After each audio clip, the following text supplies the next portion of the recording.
Hello to all of our confirmation candidates.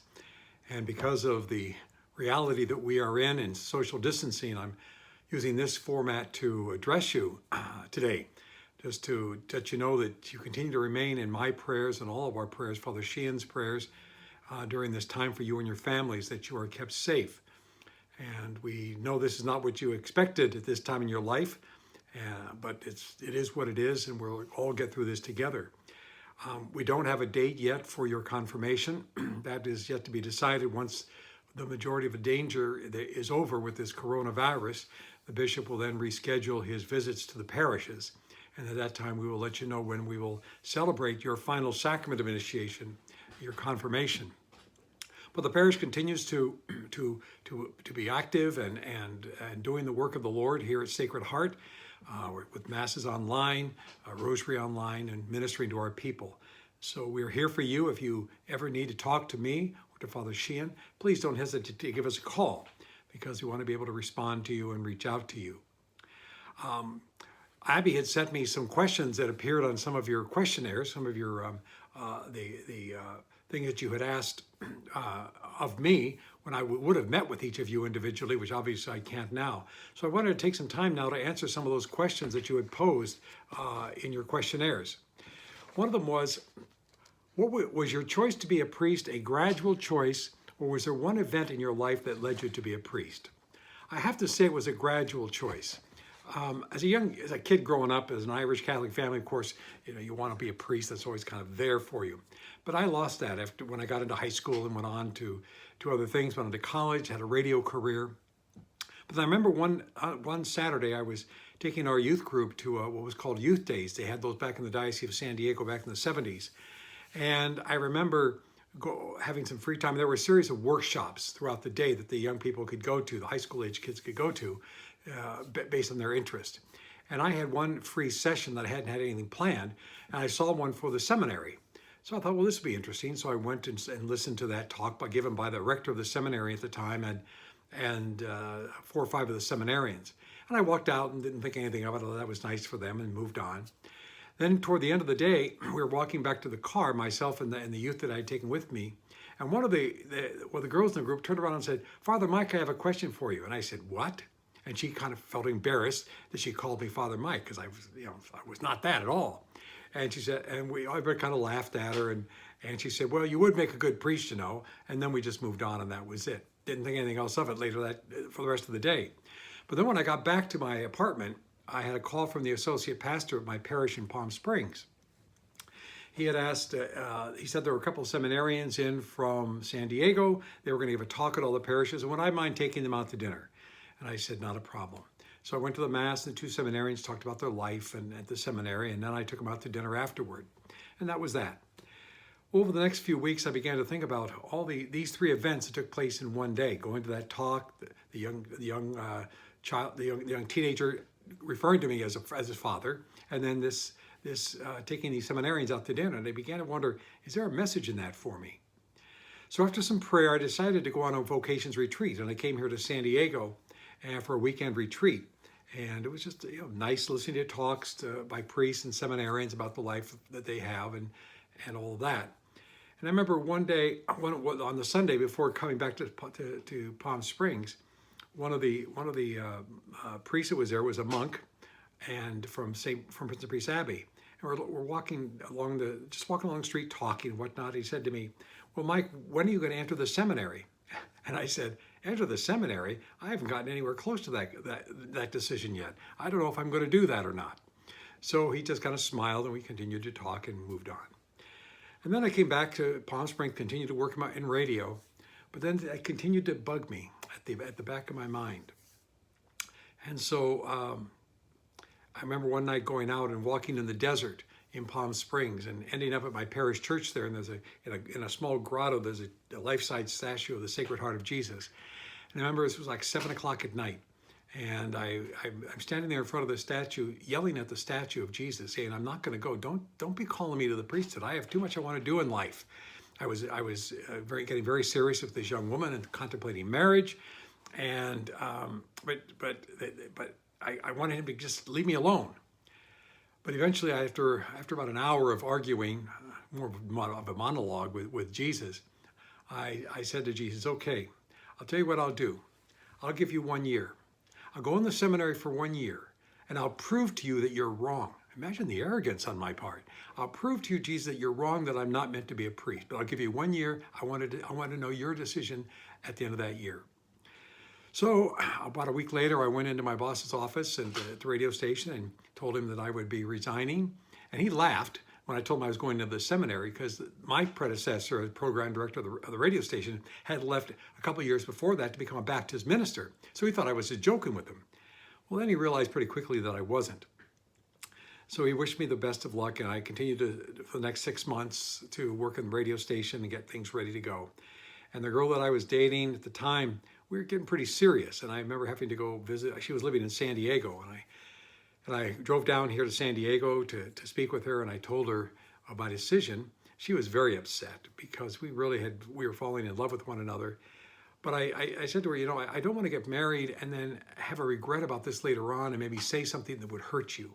And so let me just resolve this. And I said, my intention is to leave after a year, but I don't want you to wait for me. If something else in your life comes up in the next year, please follow it. Go with wherever the Lord's leading you. But if I come out and you want to continue our relationship, we'll talk about it then. So I left radio and entered the seminary. And then after about a year, I guess it was March or April of that first year, I had not had an answer yet from God about whether I should be a priest or not. I was still wondering, what do you want me to do? And I had to make a decision about where I would go to theology school. So I said, okay, Jesus, I'll give you 1 more year. I didn't hear you this year, so I'll give you 1 more year. And then the bishop sent me to Rome, and that's where I spent the rest of my years of the priesthood. So as you see, it was a kind of a gradual thing for me, and that I didn't have an answer right away. And even over the next couple of years, I wasn't sure. It wasn't until my diaconate retreat that I finally made my decision, which was the year before I was ordained a priest. The next question is, how long have you been a priest, and did you know that you wanted to be a priest? Again, I've been a priest for 37 years. This coming June will be my 37th anniversary. I was ordained here at Sacred Heart Church. I'm the only priest ever to be ordained in our church in its 25, 30-year history. So I'm very proud of that. But it's been 37 years, and I've spent most of my priesthood here at Sacred Heart. I've been here as pastor since about 23. I'm in my 25th year now. My 25th year as pastor at Sacred Heart. But it did take me a while to make that decision, as I said. How did you know you wanted to devote your life to the church, is the next question. Well, it was not easy, and I didn't have any visions or no voices speaking to me. Even when I made my decision to go forward with priesthood, it was not because of some voice I heard, but it was a moment of prayer, a deeply contemplative moment of prayer, where in a moment of grace, that I felt the Lord was saying to me, be at peace. I'll make sure everything is fine for you. Just listen to me and be obedient. So I had more of what is called a moral certainty that I should be a priest. Now, absolute certainty would be if Jesus were to appear in front of you and you knew it was Jesus and was not the evildoer in disguise, and he told you to do something. That's absolute certainty. That's very, very rare. For most of us, it's moral certainty, which is the idea that, as I look at all this, I think this is what God wants me to do. So I looked back over all the years of my formation in the seminary when I finally made that decision. I said, well, looking at everything, I think this is what God wants me to do. I think it's what he wants me to do. And so that's how you make a decision like this. You look at how the Lord has moved in your life, and when you feel the most consolation, the most joy and peace and kindness and thoughtfulness and generosity of heart, that's the direction the Lord is leading you, whenever you feel those feelings.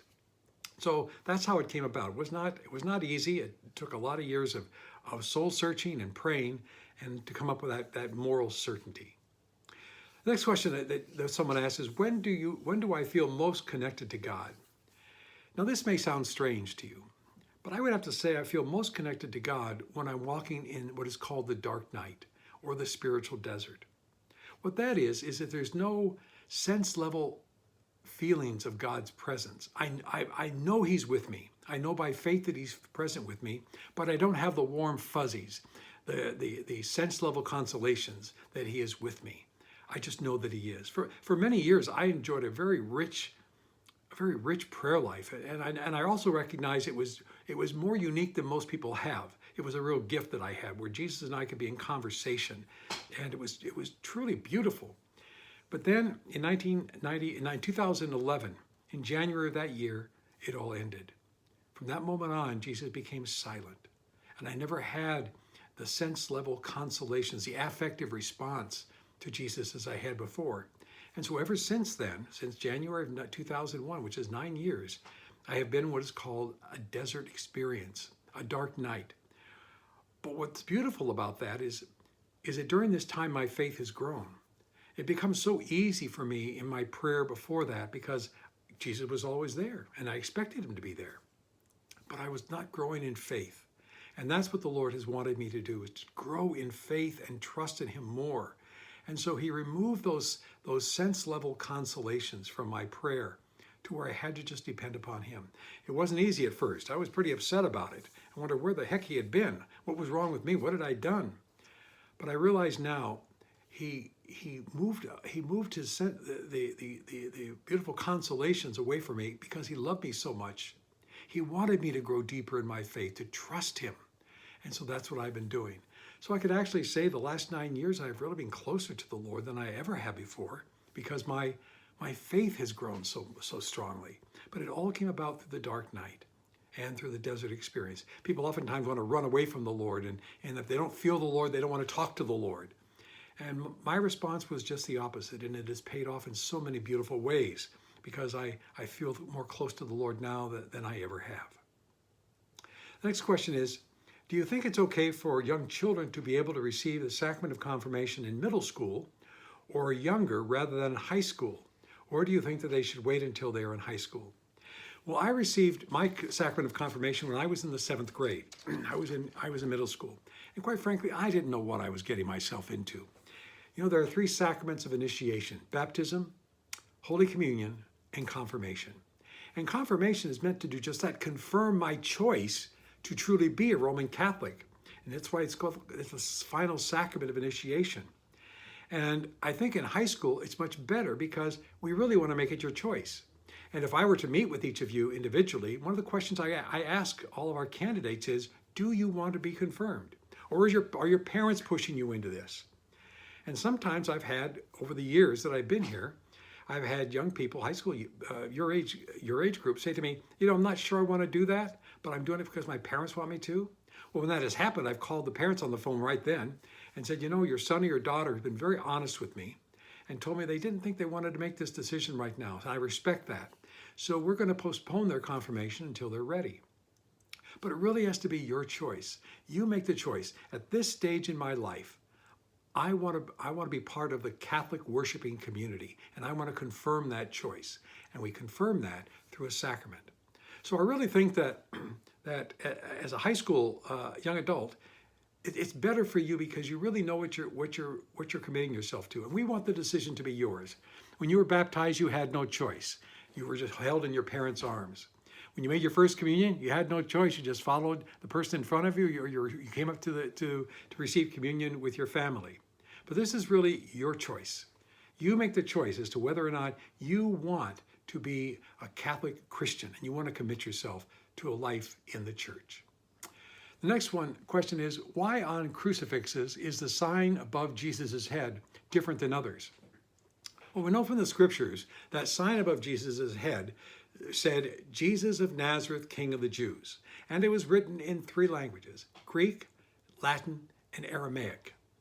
Now, what we see on crucifixes today is just an INRI, and it's an abbreviation of that statement, but it's the first letters of the Latin words of Jesus of Nazareth, King of the Jews. So it looks like it's INRI. Well, in Latin, there's no J. There's no J in the alphabet, so they use I instead of J. So it's Jesus Nazareth Rey Huden. So, and again, the last I should be a J, but they don't have a J. So it's Jesus of Nazareth, King of the Jews, INRI. And those are the first letters of the Latin words, Jesus of Nazareth, King, Jews. and that's why it's different. But that's because most of our crucifixes, and the popularity of venerating a crucifix came after the church centered itself in Rome. And so from there, everything came out. And so, of course, naturally, when crucifixes became popular and were distributed and people had them in their homes, the church, everything in the church was Latin at that time.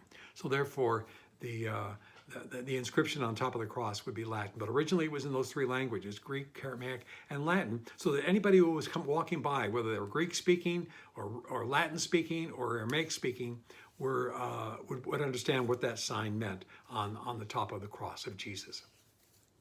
So another one, what is the most important quality to have when trying to act like God?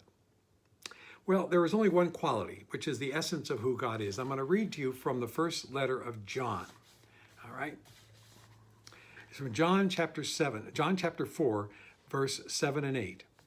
Beloved, let us love one another, because love is of God. Everyone who loves is begotten and knows God. Whoever is without love does not know God, for God is love. That's the most important quality if you want to act and imitate God. It's to love, be a loving person. And that leads us to holiness, because we're all called to be saints. We read in the book of Leviticus, I am the Lord your God, be holy as I am holy. Jesus says at the Sermon on the Mount, you must be perfected, or holy, it's the same word in Greek, you must be holy as I am holy. And then St. Paul writes in his first letter to the Thessalonians, the will of God is your sanctification, you to be holy. So that's our primary vocation, to be holy. And we are holy by being loving. Because holiness is to love God with all my heart, all my soul, all my strength, and all my mind, and to love my neighbor as myself.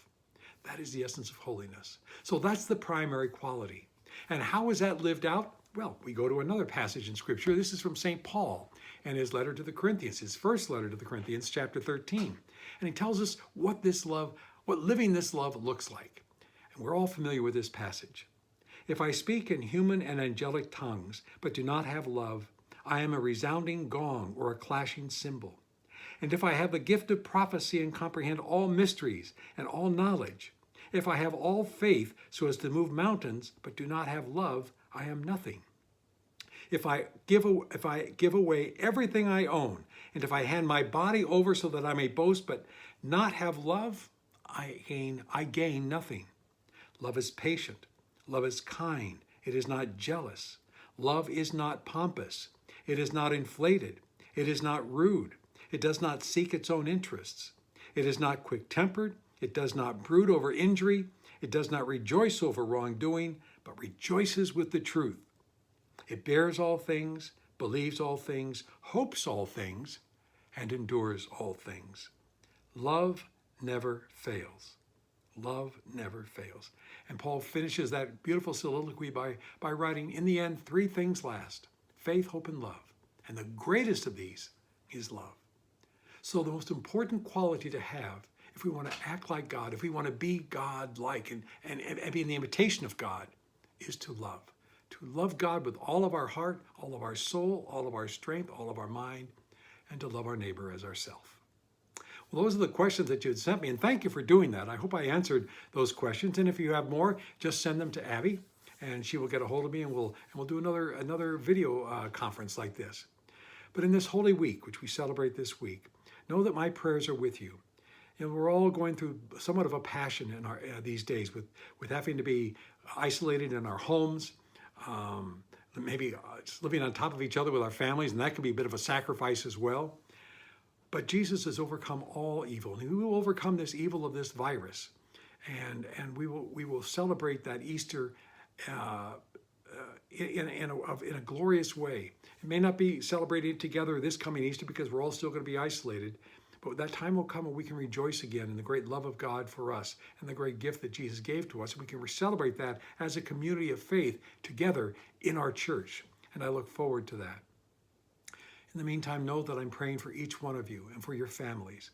I will hold all of you in my heart during my masses this week on Holy Thursday and Easter, and on the Easter Vigil, on Easter Holy Saturday. And just know that we are with you, that we love you, and keep strong in your faith, hope, and in love. God bless you all.